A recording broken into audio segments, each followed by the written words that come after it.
Our very last keynote for csvconf V8. I hope you all had a great lunch. Everyone liked the sandwiches and wraps and juice? Excellent. And a lovely reminder, after the lovely keynote you're about to hear, we will be spending some time with a piñata. So I hope you take your post-lunch energy and your post-keynote energy to see if we can get some candy out of our unicorn piñata. So hi, my name is Elaine. I'm one of the organizers of csvconf V8. As a fellow journalist, it is a great honor for me to introduce to you our last CSV keynote, Mago Torres.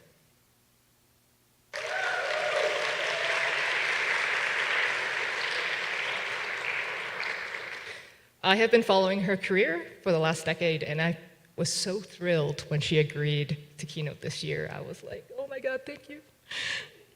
Her resume is so vast and impressive that I can't list everything in the time allotted. So please use your favorite search engine to look at all the amazing work she has done. But I wanted to highlight that she's an award-winning bilingual journalist who specializes in working at the intersection of collaborations, investigative journalism, data research, and facilitation. Currently, she's a board member of Mudrock, a collective news site that gives you the tools to hold the government accountable, and also a board member of Underscore News, a nonprofit newsroom covering indigenous communities and producing in-depth journalism in Oregon and the Pacific Northwest. I know, that's pretty impressive, right? She's also the data editor of The Examination, an independent nonprofit newsroom that investigates preventable health threats and empowers people in harm's way. So, another round of applause, please, for Mago Torres.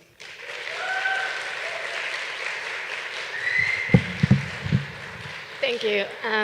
Hi, buenas tardes, good afternoon. I'm going to start saying that I'm very nervous, so you're going to see my hands are shaky and my voice too, and then I have found out that saying it out loud makes me calm down, so I needed to say it. So, that. Thank you. I want to start just telling you, making a quick introduction to the examination. We are a newsroom, we're a startup. We launched in September last year, so we are like a few months old. We do long and medium form investigations on global public health. We have three main areas, among others, but these are our main areas of investigation: big tobacco, industrialized food, and pollution. We work in collaboration. We do cross-border collaborations. The full data team is here at csvconf, Fer Aguirre, over there, and myself. So if you want to talk about collaborations, what data opportunity, we are always looking for data. We know that there are many things that we cannot see from where we are working virtually. So if you have any ideas, you want to talk about how we work, what datasets can be helpful, we are around. So yeah, so that's the examination. Oh yeah, and we are a fully remote team. So some people are in Latin America, the US, and Europe for now.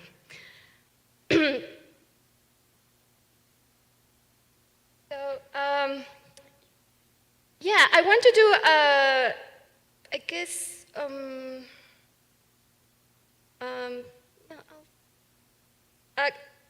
one disclaimer, I think, and it is, I have been thinking of this, I want to call it conversation, not presentation, that is going to be a little bit of emotional. Not in emotional, there's going to be drama or tears, maybe, I don't know, but it's not the main thing, but it's more about like the topics that, the things that I want to talk about. Actually, it was Sarah yesterday in her presentation. I felt that you say two sentences that totally cover what is in what I want to talk about.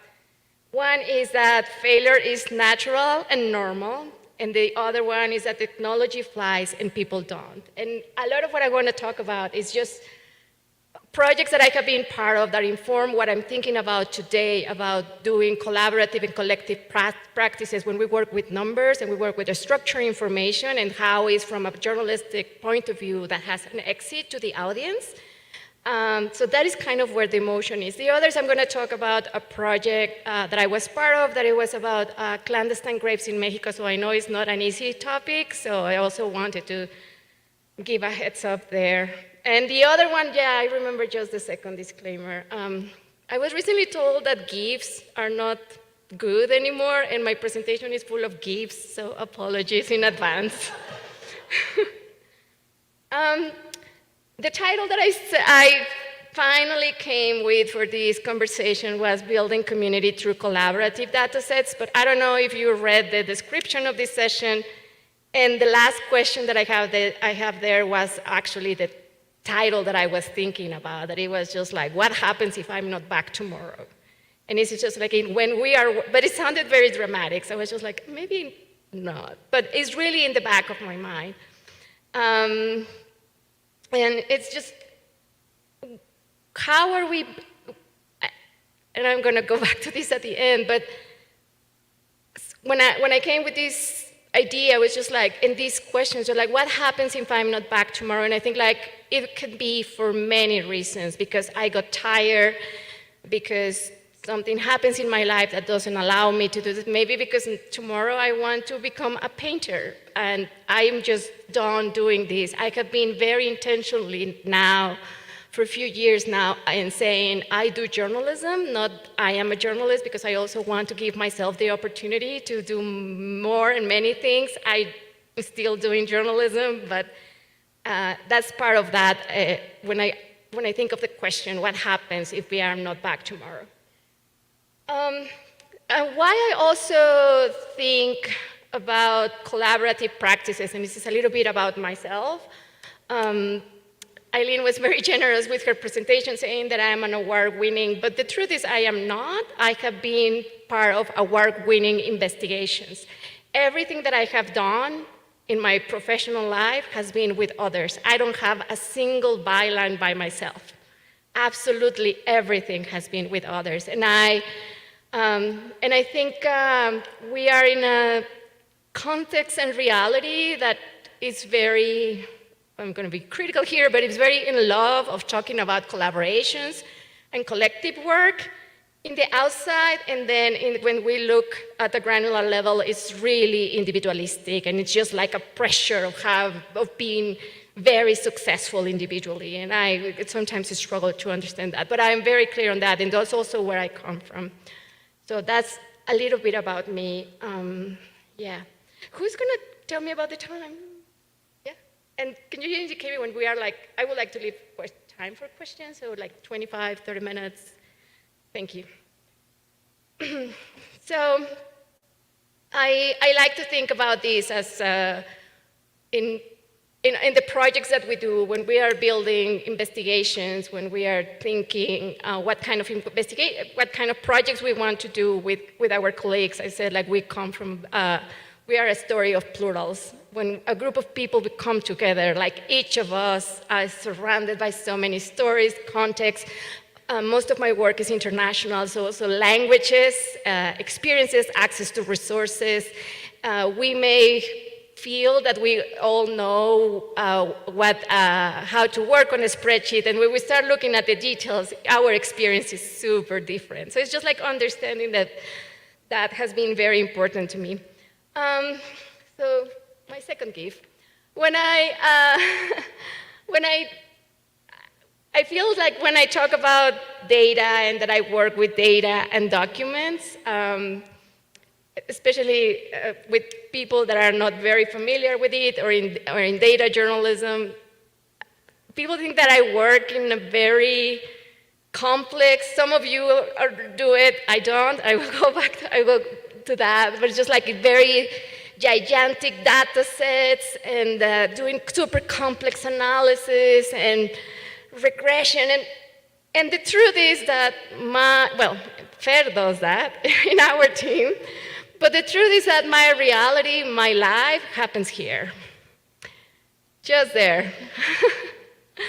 That's that's where my life happens, and just like organizing our information. I love spreadsheets, and I have learned, I don't know if that's your experience, but when we open a spreadsheet and when we start a spreadsheet, how we do it is very different. Like, how do we name the columns? How do we define our variables? Can I use a second tab? How I name the second tab, etc.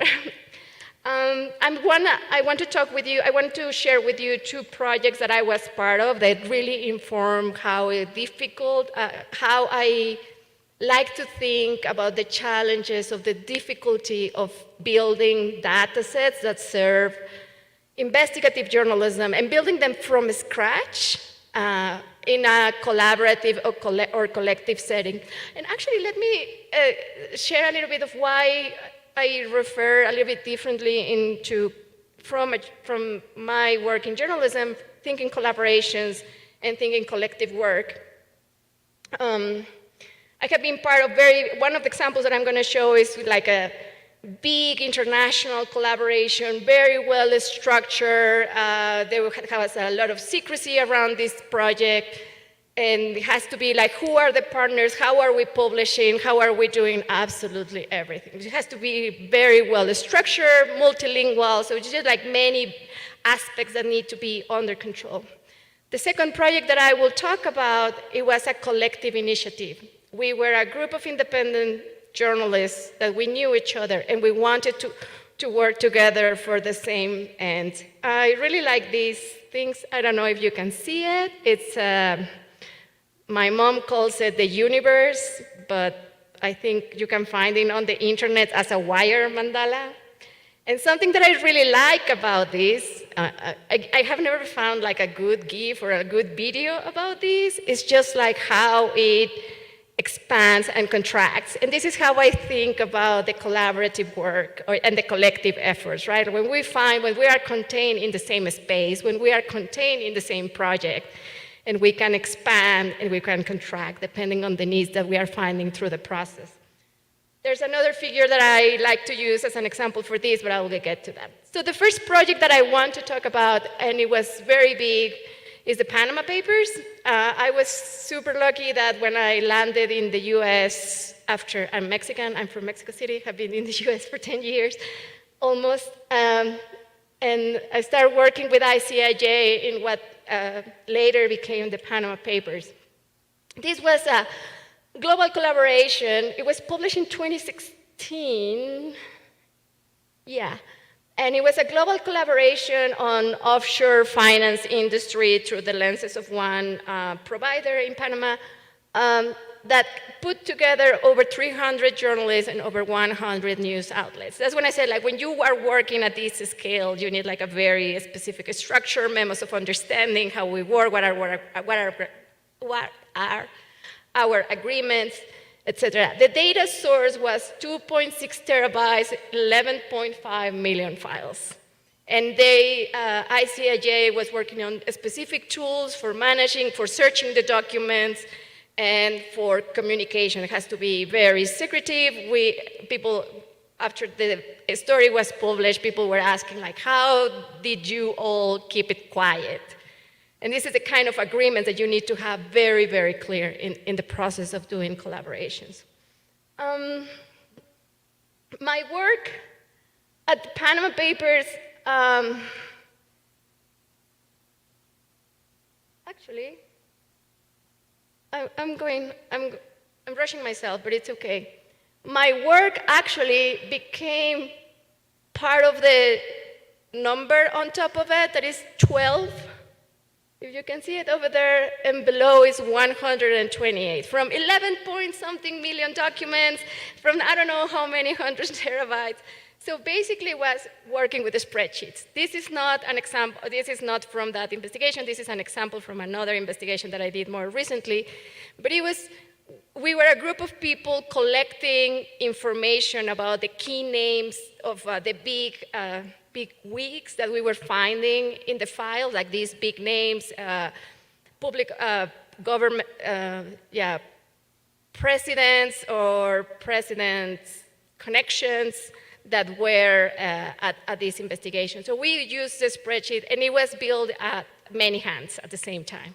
So we have to come to like, how do we organize this information? At the time, I was very new. I was just moving from academia to doing journalism full time.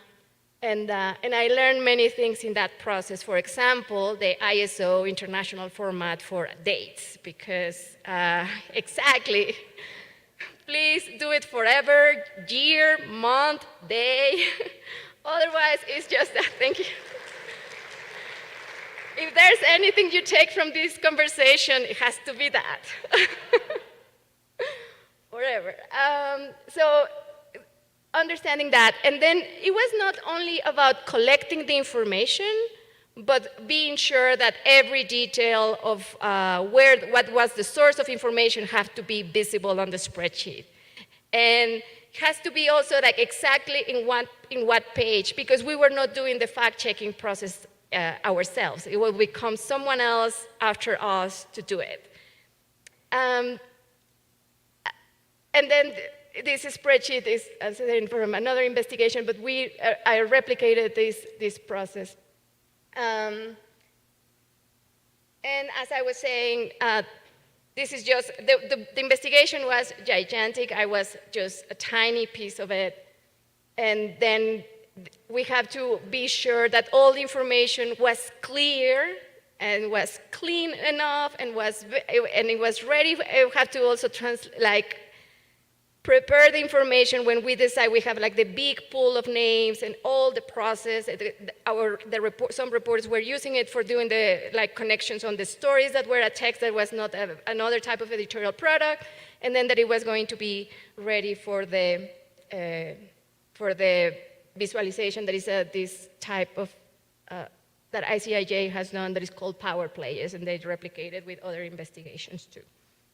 So this is one experience that informed, I was saying like these two projects that really inform what I'm thinking of the importance of being very thoughtful from origin of how we are structuring information, especially when it comes from scratch.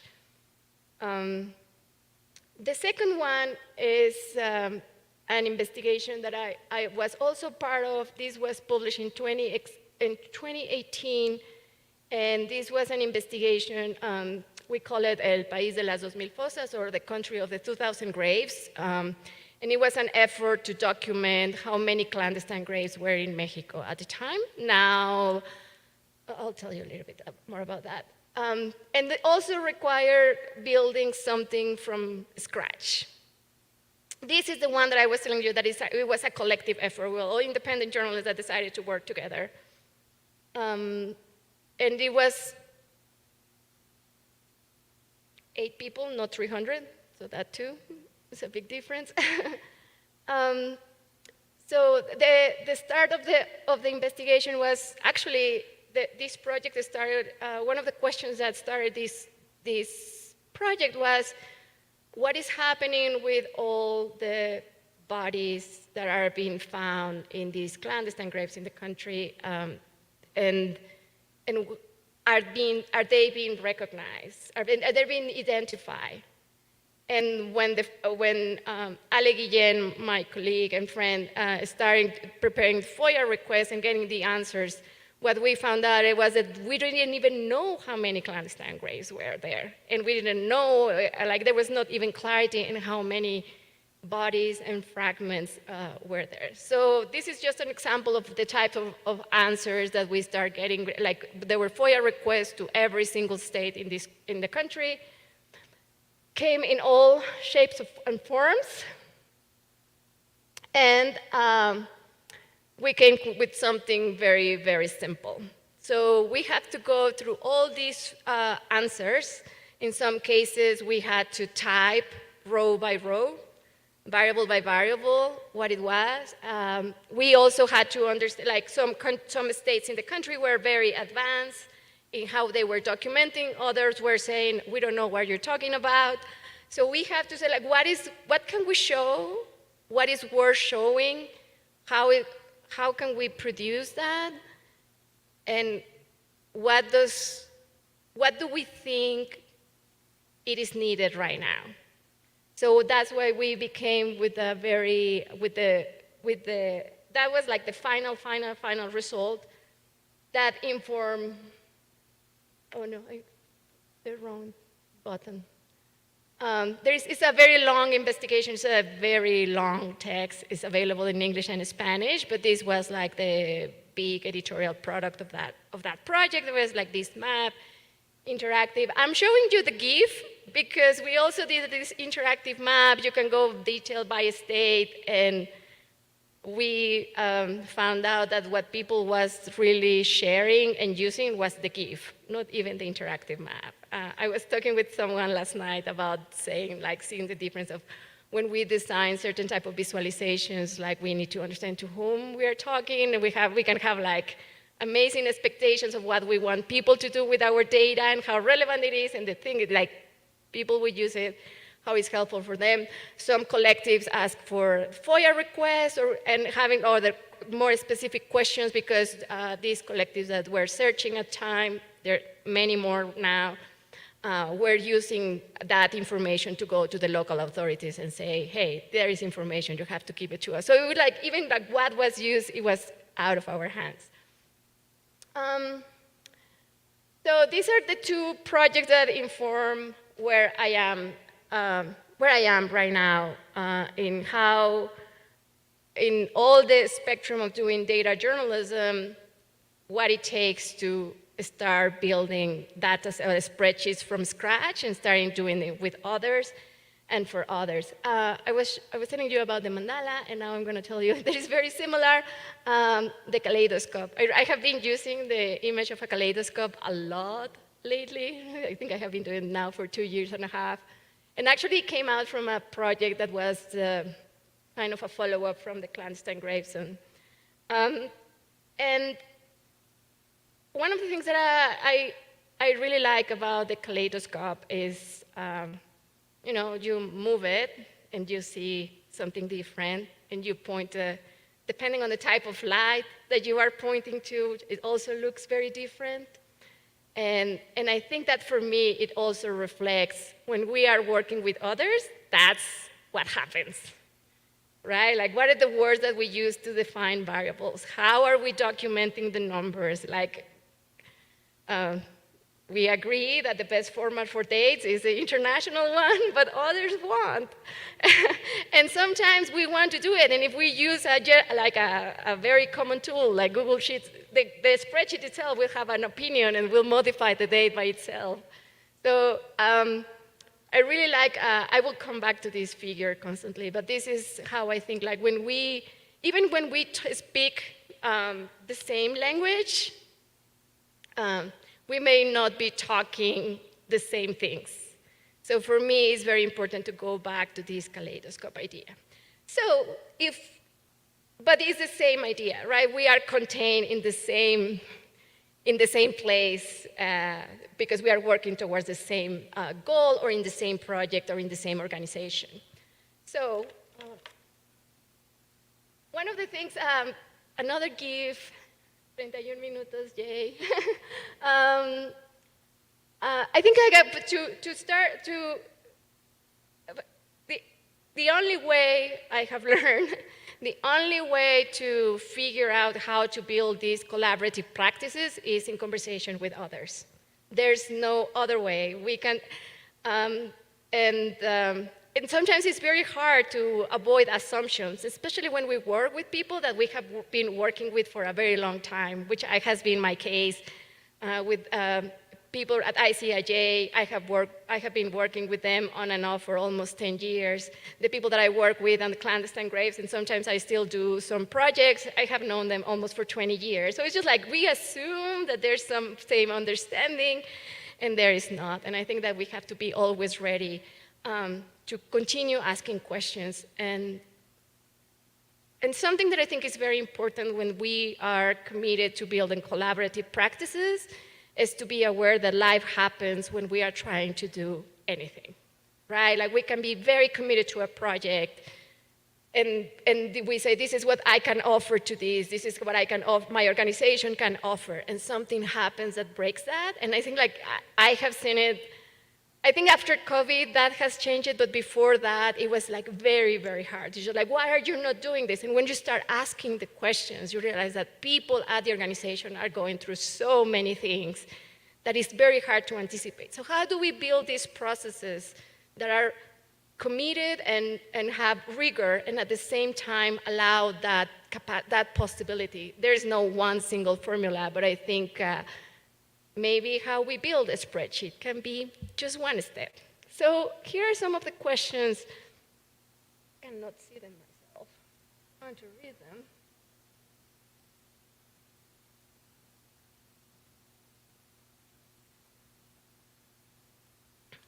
Some of the questions that I have found that are very helpful, that can be helpful, is who will be involved in the process? I think that when we, at the examination and in different projects, sometimes we just start spreadsheets because we are exploring a topic for an investigation, and then it grows. So it's just like trying to do it like really from scratch. So thinking like, if this moves forward, who will be involved in the process, in the whole process? I don't know if you are familiar with the editorial process in journalism, but you go from the investigation to the copy editing, editor, fact-checking, legal, visualization, all the way to the audience. And if you are working in partnership with other organizations, that phase, it gets like expanded. So that's one of the things, like understanding what is that. The others that I was saying, like sometimes we think that we understand the tools in the same way, but it's not, in my experience. If someone has a different opinion, I would love to hear that. But we agree in the tools, do we know how to use them? And what is the level of expertise that we have in the collective to use those tools? I'm not going to talk about the spreadsheets, but also in the communication side. Here we have a Telegram chat, and in other places, WhatsApp is the most common, and I communicate now all the time on Signal, right? And sometimes, like when we are doing these collaborations, depending on like in our case, if we are working with journalists that are in remote places that maybe have more, that they don't have a very sophisticated phone, like what are going to be the tools? Like sometimes we were like, oh, we're going to have everything on the cloud, just connect, everything is there, there's no problem. It's just like, yeah, I don't have internet, what are you talking about, right? So it's just like, do we have the same understanding on the tools? Who is responsible of the data collection process? We love saying like, oh, this is horizontal, we are all on this is the same, and then who moved this? Being very transparent and very honest about that is important, and who oversights it. In what terms are people participating in the process? Are we talking about, is this only internal? Are we already working on it with other people outside? What are the resources that they have available? I have been in some investigations where people say, like, we are a tiny organization, and this is what we can really offer to the project, and that's okay. But the only way of being okay with that is knowing it and having the information about that. And of course, there are more and more questions, like, are we documenting the methodology? In what language? With what level of detail? And what level of technical detail, too? One of the things that happened with the Clandestine Grapes project, and I feel like it has been a little bit recurrent in my work, is being a translator and clarify that data, if you work with data, doesn't necessarily work with maps, or if you have used tools for visualization, doesn't necessarily make you a designer, for example. It's just like having this clarity on when we are talking about what are going to be the needs, what is going to be the process of these collective data set that I'm building, and how it's going to look on the long term. Do we have a clear data dictionary? Are we sharing decisions about changes and updates? I didn't put this question, but something that has been also very important for me is make it very clear when we start spreadsheets, or we start collecting information in a structured way, is to say, this is the first step, and our variables may change, and you have to be aware of that. And if you want to add something, you have to be aware of that. So just communicate every part of the process. There is one thing that happens, I don't know if anyone has experience with that, but one documents all of these, leaves the messages on Signal or somewhere else, and nobody read the documentation. So we have to always over-communicate. As I going back to, no, don't make assumptions. It's hard. And I want to say, I want to repeat what Sarah said, is about failure is natural and normal, and I'm not saying all of these because I was successful, but the opposite. So that's what I think these questions can help us on the way. And then if we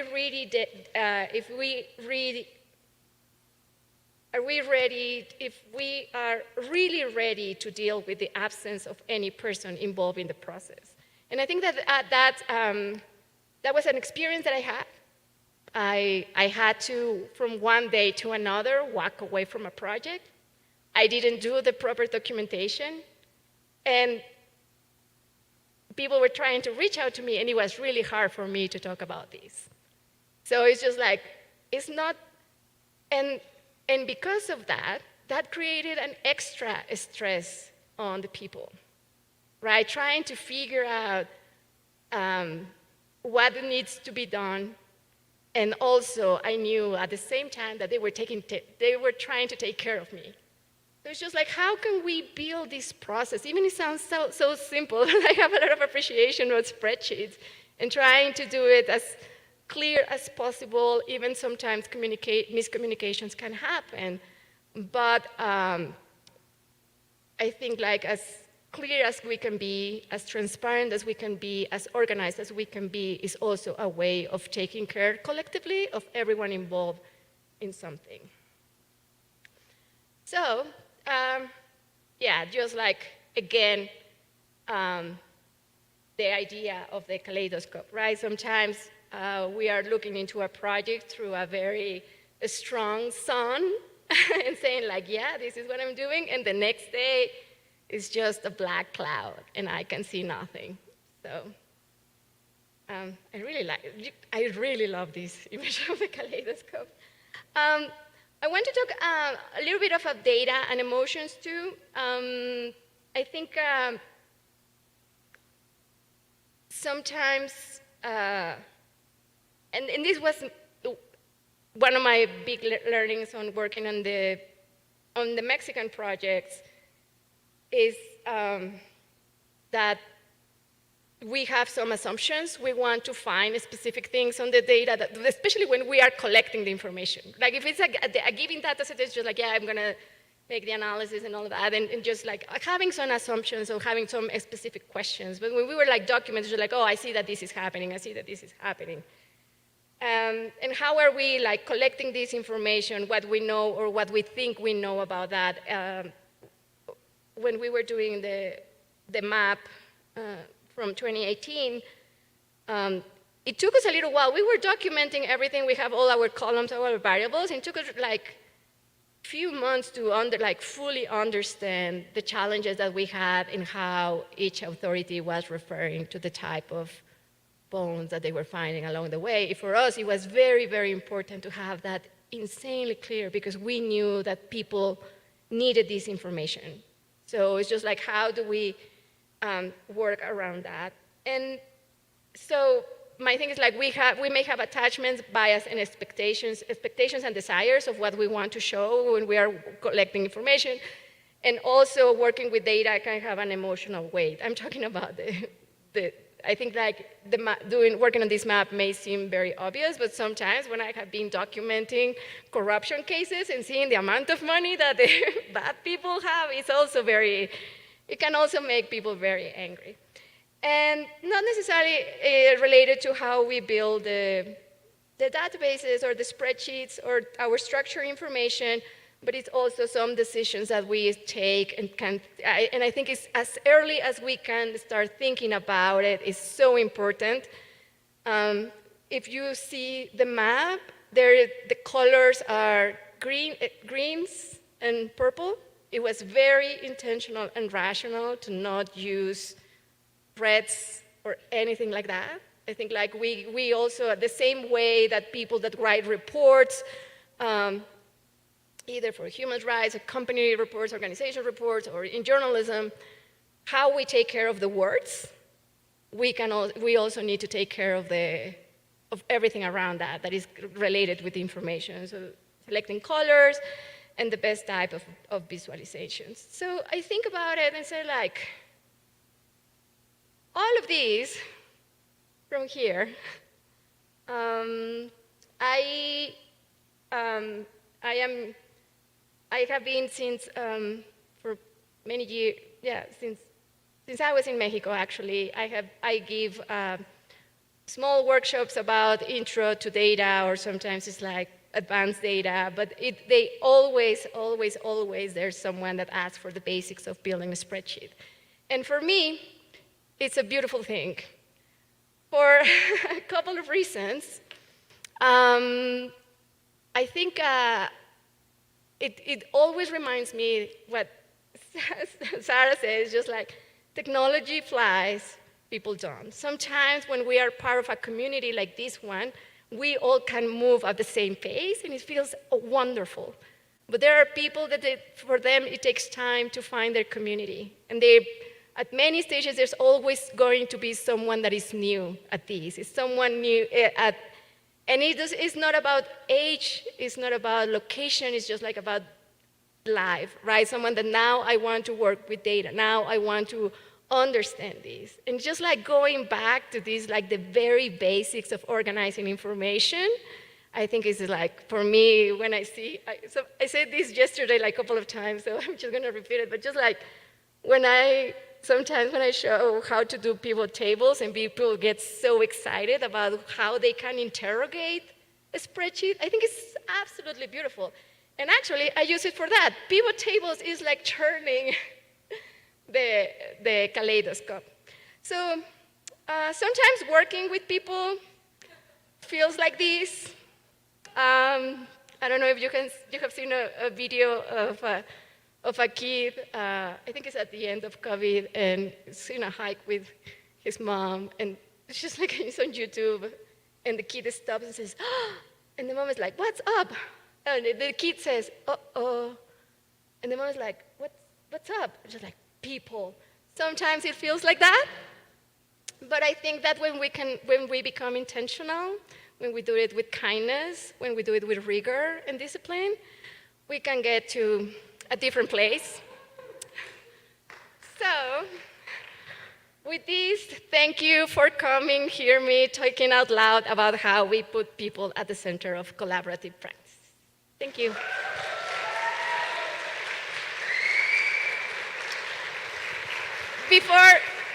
Thank you. And I just wanted to say, this last sentence, I share with my friend Erica Owens, who actually has been a csvconf in the past. I shared with her the description of the session and the title, and she was just like, actually, and in conversation with me, she was like, actually, I think you want to talk about this. And it was just like, yes, thank you. I did a really bad job by myself naming the session, and that's what happens when we do it with others. So, yeah, thank you. Thank you so much. Are you okay doing a little bit of questions? Yeah. Does anyone have any questions? Hi, Mago. Thank you for sharing with us. I have a question actually that's about collaborating with other teams. Do you have any experience to share about what was difficult of the process, like dealing with other leaderships? Yeah, all the time. And I think that especially when we, in journalism, like my philosophy, I think is just like, we plan as much as we can, and in a very reasonable way, we need to understand who is our partner, we have to be very aware of power dynamics, internet access, language, like, you name it. Like, I think that anything can be placed in power dynamics. and be as transparent and clear as possible upfront. And this doesn't avoid conflict. We just have to be ready to deal with conflict. And I think that for me, thinking about that has becoming like, there's going to be problems. And if we can say that up front when we are working with other organizations, like what is reasonable in this collaboration? How much time do we think that we're going to work together? Because that's the other thing. For example, at examination, and I have had that experience in other organizations. It happened at ICIJ when we were working on, I don't remember, it was Vincent files or Pandora Papers. Honestly, I don't remember. But COVID happened. And we were a newsroom that was dedicated to do the investigation. And other partners had to completely pivot to covering COVID, right? But you have to be, and I'm sharing this as an example of that, you need to know who is your partner and what are the challenges that may come along the way, and understanding what is the time frame commitment and what could happen on that time. I do have more specific resources. There are some very good guides, but I think having templates, memos of understanding, be very clear and over-communicate. Over-communication is key, and I think understanding with whom in the other organization you have a really good conversation. Because sometimes, for example, reporters or data and reporter can work very nicely, and the editors, that's they have different responsibilities and they have different dynamics, right?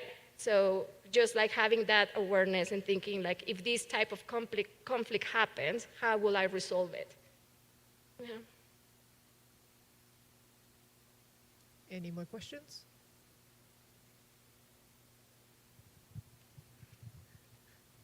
I'm curious about the Panama Papers and the Paradise Papers and all the P papers investigations. They seemed so enormous, overwhelmingly enormous, and they came one after another. Do you feel as someone who worked on it, that it ended up having an impact? With the Panama Papers and the other similar kind of financial data dumps, do you feel as someone who worked on those investigations that they ended up making material change in the world as far as laws or accountability for powerful people?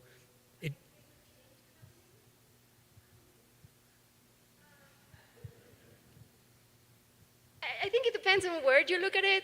I was closer to the Mexico section of Panama Papers, and nothing happened. Absolutely. And in Iceland, the prime minister quit. So I think, and the other thing is the expectations of how soon do we want to see change. Yeah. Was that the question? I guess I was after those investigations, I was surprised at how they kind of faded away and there wasn't big change given the magnitude of what was revealed. And I wondered if you had feelings about that or more insight into what the kind of positive consequences of those investigations were. Yeah. This is live streamed.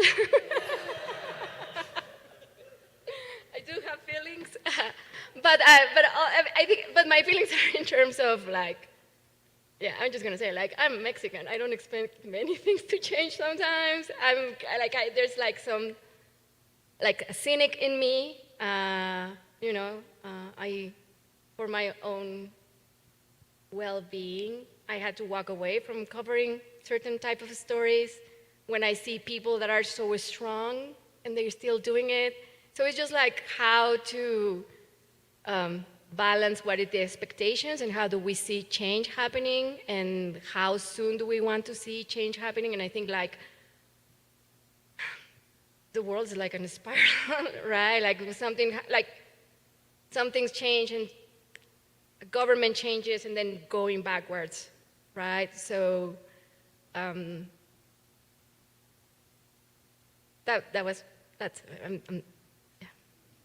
those are some of my thoughts. Feel free to approach her when she's not being live streamed afterwards.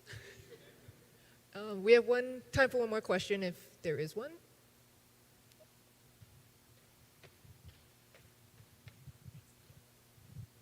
Thank you so much. That was inspiring and wonderful. And I'm really curious, you briefly touched over in the beginning how you moved from academia into data journalism. And I'm curious what from that transition was helpful for you in the role you're doing now. So what did you bring with you that you feel like has made you be able to be in the role you're in now? Yeah, I think what we'll describe better like that is like change in my life is like the gift that says me, we. I was in academia. When I was in Mexico, I was doing research for my PhD, and it was on ethics and journalism. And I met this group of journalists, and they were trying to, it's an organization called Periodistas de a Pie, and I started working with them very closely, and I became one of the co-founders of this organization. And when I was working with them, they were just like, yeah, your research is amazing, but it's very, like, that doesn't make sense in the daily life. So for me, that was very challenging. Then violence increased in Mexico. We have to move to using public records to go around like areas of silence. And I'm sharing this because that took me like, when working with public records in Mexico, and there's like, oh, there are numbers here, so how we're gonna work with this, and all of this while I was finishing my PhD, and then I was working at the university, and that's how I started like giving like trainings for data, but it was like very basic. Like I didn't even know how to do pivot tables. That's why I love them so much now. And it was a combination of that, but in a very like, I just finished my PhD, I was teaching at the university, I was designing my classes and everything, and then I decided to move to the US. And I said, oh, actually, I think I want to translate these academic research skills to doing investigations. And it was Marina Walker Guevara from ICIJ who welcomed me, and they were like absolutely generous to me, and they helped me to see how I could translate it because it was not even clear to me. And working with others, and I just moved forward, I just said, actually, working with the numbers, structuring information, designing the research, and helping people, it seems like a more natural path for me. And then I got this job last year, which I'm very fortunate. So that's kind of, I don't know if that's my answer. Yeah, thank you. Yeah. Amazing. Let's give another round of applause for pivot tables and Mago Torres.